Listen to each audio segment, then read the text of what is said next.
ভোলা সদর উপজেলা পূর্ব ইলিশা ইউনিয়নের বাগারহাওলা গ্রামের বাসিন্দা আহমদ আলীর ছেলে ইসাক মিয়া তার স্ত্রী জান্নাতের বিরুদ্ধে ভোলা সদর মডেল থানায় একটি অভিযোগ দায়ের করেছেন। অভিযোগে তিনি উল্লেখ করেছেন তার স্ত্রী জান্নাত এবং তার পরিবার পরিকল্পিতভাবে তাকে আর্থিক ও মানসিকভাবে ক্ষতিগ্রস্ত করার চেষ্টা করছে। জান্নাত ভোলা সদর উপজেলা পূর্ব ইলিশা ইউনিয়নের গুপ্তমুন্সি গ্রামের ৯ নম্বর ওয়ার্ডের কালাফুর সরকারি পুকুরের দক্ষিণ পাড়ের বাসিন্দা রফিকুল ইসলামের মেয়ে। অভিযোগ সূত্রে জানা যায় ইসাক ও জান্নাতের পারিবারিকভাবে ২৬শে সেপ্টেম্বর ২০২২ সালে ৩ লক্ষ টাকা দেনমোহর ধার্য করে বিবাহ সম্পন্ন হয়।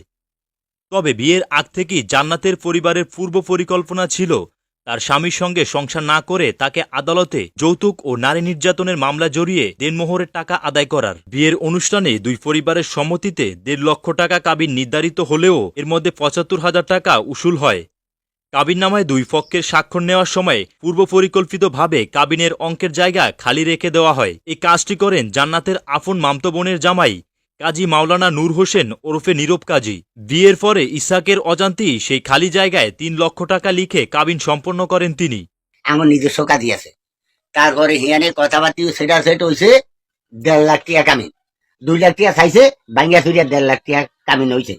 কামিনের কথাবার্তি ভাঙা চুরা করিয়া হিয়ার পরে বিয়া শাদী হিয়ানে ভরাইলো। আমার কথা হিয়ার পরে ২ বার করি আগে ভাই আমি গেলাম। হিয়ার পরে এরা বউ দিবে না খালি সময় চায়, খালি সময় চায়, সময় দেয়। হিয়া পরে আবরি আবু মরি লইয়া গেলাম।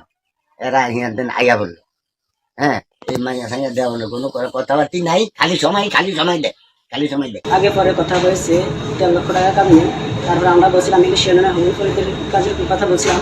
তারপরে ওরা বলছিল যে আমাদের নিজস্ব কাজই আছে, কাজে দিয়ে আমরা বিয়ে পারাবো। তারপরে ওদেরকে মন মতন কামিনামা করে নিয়েছে ৩ লক্ষ টাকা। এই ব্যাপার নিয়ে আজকে ৬ মাস ধরে আমার ওয়াইফ ওদের শ্বশুরবাড়িতে আটকে রেখেছে। বিয়ের শুরুতে সংসার স্বাভাবিকভাবে চললেও কিছুদিন পর জান্নাতের আচরণ বদলে যায়। ইসাক তার স্ত্রীকে কর্মস্থল ঢাকায় নিয়ে যান, কিন্তু বিয়ের ৬ মাস পেরোতেই জান্নাত অসুস্থ হয়ে পড়েন। চিকিৎসকের কাছে গিয়ে জানা যায় তিনি মা হতে চলছেন। বিষয়টি জানার পর জান্নাত গর্ভপাতের সিদ্ধান্ত নেন। এরপর থেকে তিনি সংসারে মন না দিয়ে ঢাকা থেকে বারবার বাবার বাড়ি যেতে শুরু করেন, আর এতে বিরক্ত হয়ে ওঠেন স্বামী ইসাক মিয়া। পরবর্তীতে আত্মীয় স্বজন ও স্থানীয় গণ্যমান্য ব্যক্তিদের মাধ্যমে সমাধানের চেষ্টা করা হলেও জান্নাত ও তার পরিবার কোনো সমঝোতা করতে রাজি হননি। স্বামীর সতর্কতায় গর্ভপাত করতে ব্যর্থ হন জান্নাত। বর্তমানে সেই সন্তানের বয়স ২০ মাস ৮ দিন এবং সন্তানটি তার নানুর কাছেই থাকেন।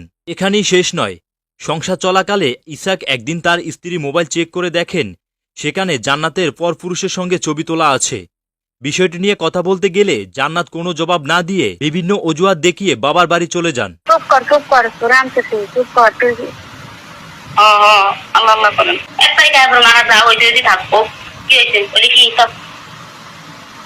ইয়া কলতা দিব, ইয়া পাতি দিব, ইয়া দিব, ইয়া সব কিছু আমি কি ওই তো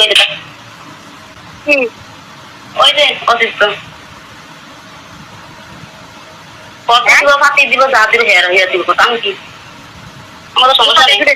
হ্যাঁ ওই যে মারবে কি অবস্থা তো এটা কোথায় ওই তো আধার ওই ওই ওই তো আগে আমি তো সব আমরা তো কই কিন্তু ওই লোক সব যা হইব